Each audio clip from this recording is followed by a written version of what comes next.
I'm Dorothy Grady-Scarbrough. We're working with Mississippi Farm to School Network, and our project for today is showing families how to grow fruits and vegetables. And this is just a simple technique from supplies that we recommend to start of this particular garden. We're starting off with a splash kiddie pool, and this one is it's a 3-footer, and it's about 9 inches in depth.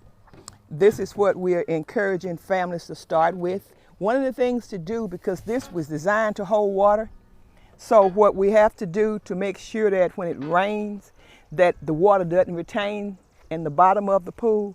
So we would drill holes about 2 inches around the outer edge of the pool so that the water will seep, but it'll leave us a bottom reservoir of about 1 inch or 2 in the bottom to hold water for moisture for the roots.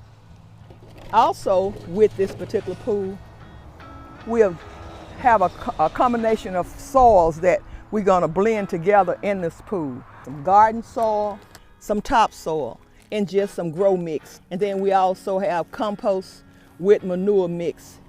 These are just some starts that I brought from home, or we can also start them from seeds.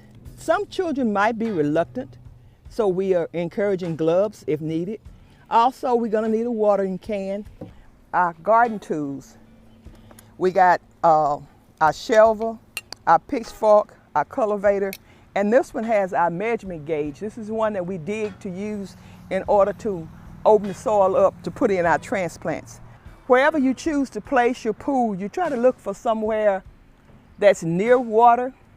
If not, we also encouraging at least a 75-foot water hose. So what we're going to do today, I'm going to take you through a quick tutorial of how we can make this garden in this particular bed. So what we start off with is that we're going to mix in some garden soil.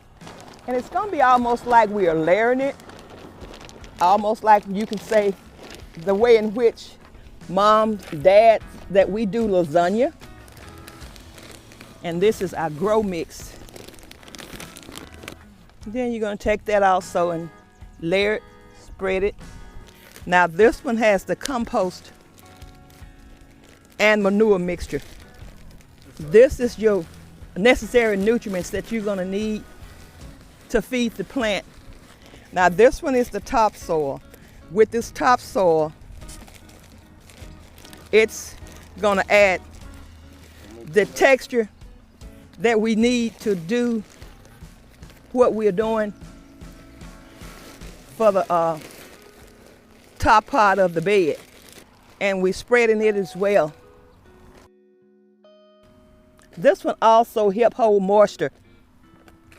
What we have here is a bell pepper that we're going to plant.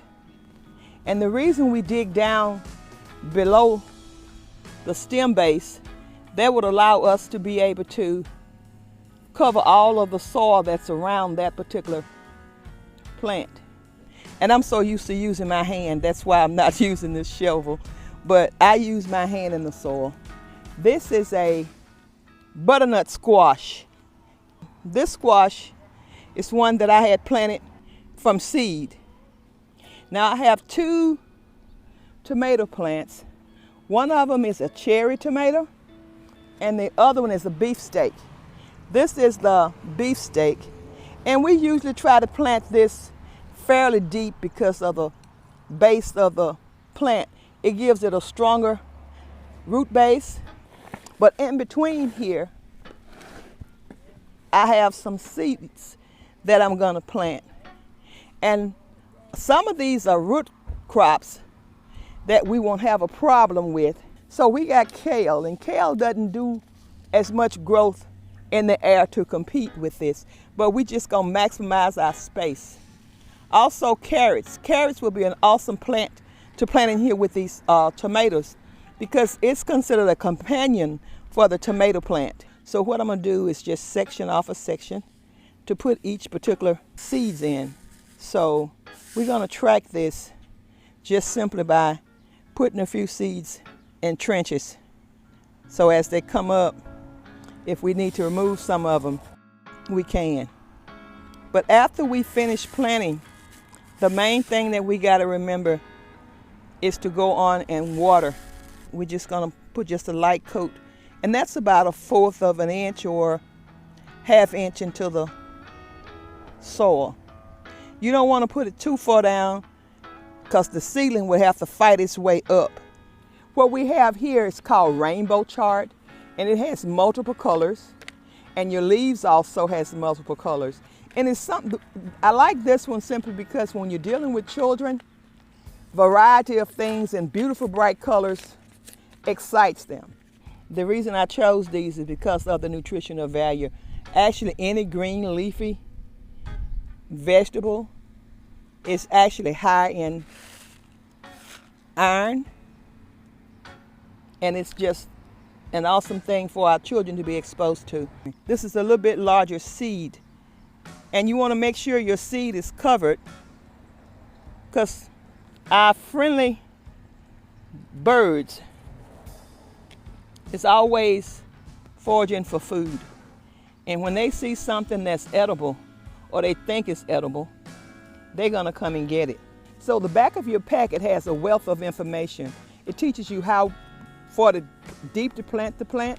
It gives you a range of the date and time in which you should plant based upon your zone, and it gives you that map on the back of the packet. So in this bed, what we have done is planted Swiss chard, Russian kale, curly kale, tomato, we got a beefsteak, we have a cherry grape tomato, and then we have the squash and bell pepper.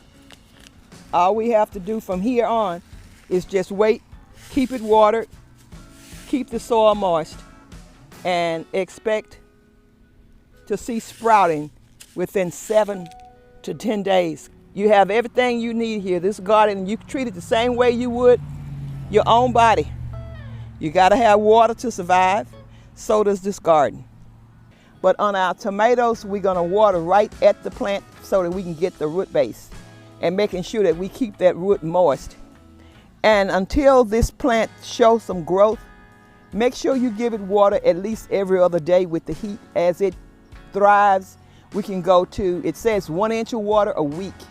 Feel free with any questions about this particular garden. You would have an opportunity to either email me or call me.